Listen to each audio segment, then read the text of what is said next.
Centre போங்க, mic வச்சுக்கோங்க. ரெடியா? Ready start. அனைவருக்கும் வணக்கம். நான் தான் கர்ணன். கொடுத்தே பழகி இந்த கர்ணனை கடங்காரனாக்கி விட்டார்.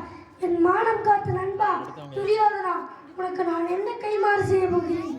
ஊரே கூடி நின்று பீஷ்மர் தலைமையில் குருமார்களும் சேர்ந்து வில்லுக்கு விஜயன் என்று போற்றி கொண்டாடிய போது இது வீண் இருமாப்பு.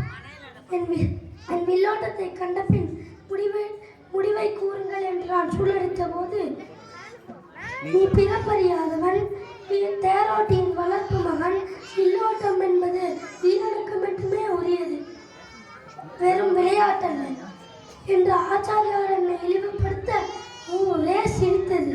இது உன் குரல் மட்டுமே, பலே கர்ணா பலே என்று காட்டு உன் வீரத்தை என்றது. நானும் என் திறமையை காட்டிய போது, இவன் தான் வில்லாளன், வில் என்ற சொல்லுக்கே கர்ணன் தான் இனி என்றார்.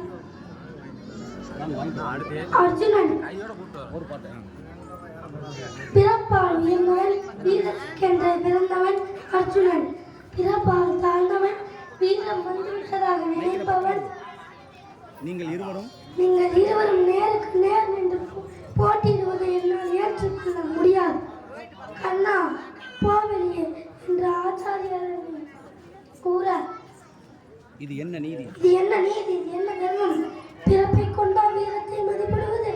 அறிவுடைய மகனும் கற்புடைய மாந்தரும் இந்த இடத்தில் தான் இருக்க வேண்டும் என்று கூறுவது எவ்வளவு நகைப்பிற்குரிய விஷயமோ, அதுபோலதான் வீரத்துக்கு வேலை போடுவதும் பொருந்தும். வெள்ளினால் கத்தி செய்தால் விளையாடத்தான் ஆகும், இரும்பினால் கத்தி செய்தால் வீரத்துக்கே ஆகும்.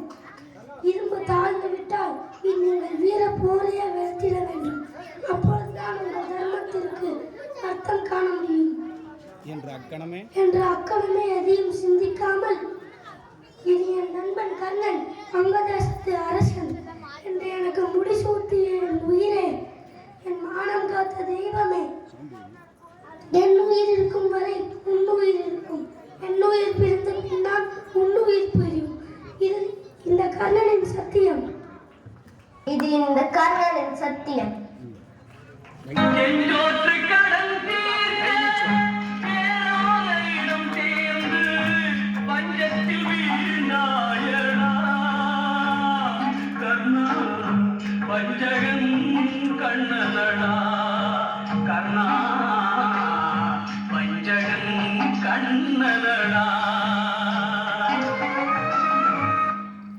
கர்ணனை போல நண்பனை தேர்ந்தது. நீ வாழ்வில் வீழ்கின்ற நிலை வந்த போதும் உனக்காக போரிடுவான்.